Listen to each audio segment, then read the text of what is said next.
Assalamualaikum warahmatullahi wabarakatuh. Perkenalkan, nama saya Dimas Maulana dengan NIM 2232090088 untuk memenuhi ujian akhir semester pada mata kuliah Etika Bisnis dan Profesi yang diampu oleh Ibu Rosida Ibrahim SAKMAK, maka saya akan mempresentasikan mengenai Kode Etik Akuntan Indonesia. Yang pertama adalah pentingnya kode etik profesi akuntan. Profesi akuntan memegang peranan krusial dalam dunia bisnis dan keuangan, baik di sektor publik maupun swasta. Akuntan bertanggung jawab menyusun laporan keuangan serta menjaga integritas, objektivitas, dan akuntabilitas. Oleh karena itu, pedoman perilaku dan tanggung jawab moral yang dikenal sebagai kode etik profesi akuntan sangat diperlukan. Pada kesempatan kali ini, yang akan dibahas adalah yang pertama, latar belakang, peran krusial akuntan, dan kebutuhan akan pedoman etis. Yang kedua, rumusan masalah, pernyataan kunci mengenai profesi akuntan dan kode etiknya.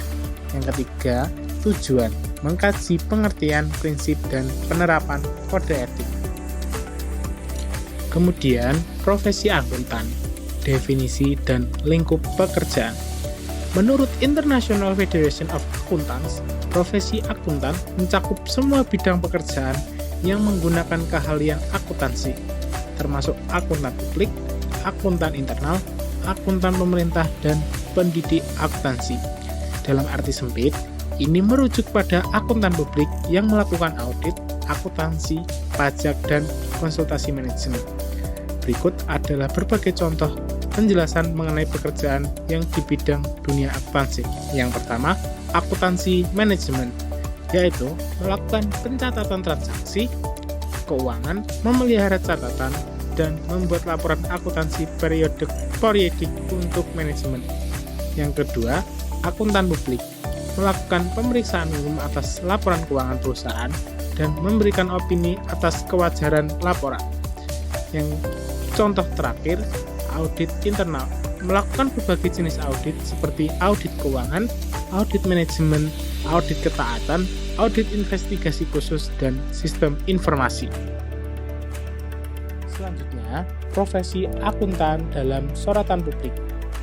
Profesi akuntan berkembang pesat sejalan dengan pembangunan ekonomi Orde Baru. Namun, krisis ekonomi dan moneter menjelang akhir abad ke-20 yang dipicu oleh faktor eksternal dan diperparah oleh budaya KKN, menyeret banyak akuntan ke dalam praktik tidak etis.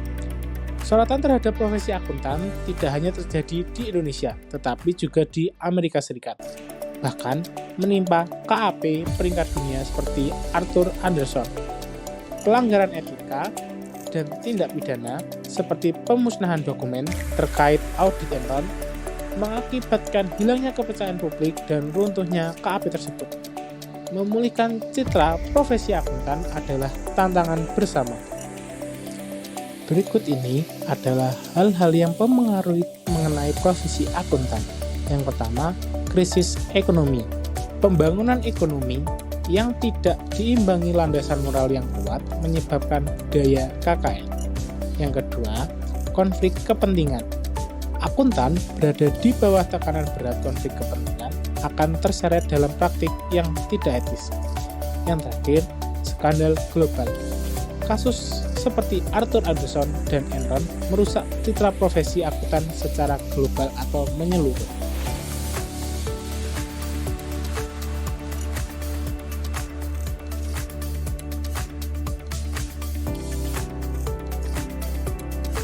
Berikutnya adalah kasus pelanggaran etika profesi akuntan di Indonesia.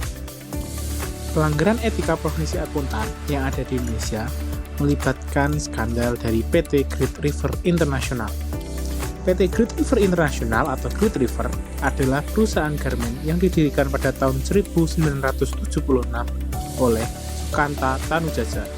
Perusahaan ini mengalami masalah keuangan serius yang terungkap pada akhir 2004 hingga 2005. Audit investigatif yang dilakukan KAP Arianto Amir Jusuf dan Mawar menemukan berbagai penyimpangan. Yang pertama adalah rekayasa laporan keuangan tahun 2003 berupa penggelembungan nilai penjualan dan piutang. Yang kedua, tidak adanya bukti penambahan aset tetap dari hasil penjualan obligasi. Yang ketiga, penyalahgunaan dana pinjaman dan dana obligasi yang tidak sesuai dengan tujuannya. Yang terakhir, transaksi-transaksi yang tidak didukung dengan bukti yang memadai. Kasus ini melibatkan KAP Johan Malonda dan rekan dengan Justinus A. Sidarta sebagai akuntan publiknya yang mengaudit laporan keuangan Great River tahun 2003. Pelanggaran etika profesi yang terjadi meliputi yang pertama, pelanggaran standar profesi akuntan publik atau SPAP. Akuntan publik tidak melaksanakan prosedur audit yang tepat untuk mendeteksi rekayasa laporan keuangan dan gagal mengidentifikasi transaksi-transaksi yang tidak didukung bukti yang memadai. Yang terakhir, tidak menemukan ketidaksesuaian penggunaan dana obligasi dari yang tercantum pada prospektus. Yang kedua, integritas dan objektivitas. Akuntan publik tidak mempertahankan objektivitas dalam memberikan opini audit. Justinus mengklaim bahwa metode pencatatan akuntansi yang menyimpang merupakan hal yang wajar. Tidak mengungkapkan ketidaksesuaian laporan keuangan dengan prinsip akuntansi yang berlaku. Yang ketiga adalah independensi. Terdapat indikasi konspirasi dalam penyajian laporan keuangan dan hubungan dengan klien yang mempengaruhi independensi ditunjukkan dengan pernyataan sudah menjadi filosofi kantor KAP Johan Malonda. Jika klien sedang dalam keadaan dosa, maka kami tidak akan menambah beratnya. Yang terakhir adalah perilaku profesional. Tidak menjalankan kewajiban profesional dengan kehati-hatian yang berlebihan dan gagal memberikan informasi yang relevan dan transparan kepada pengguna laporan keuangan.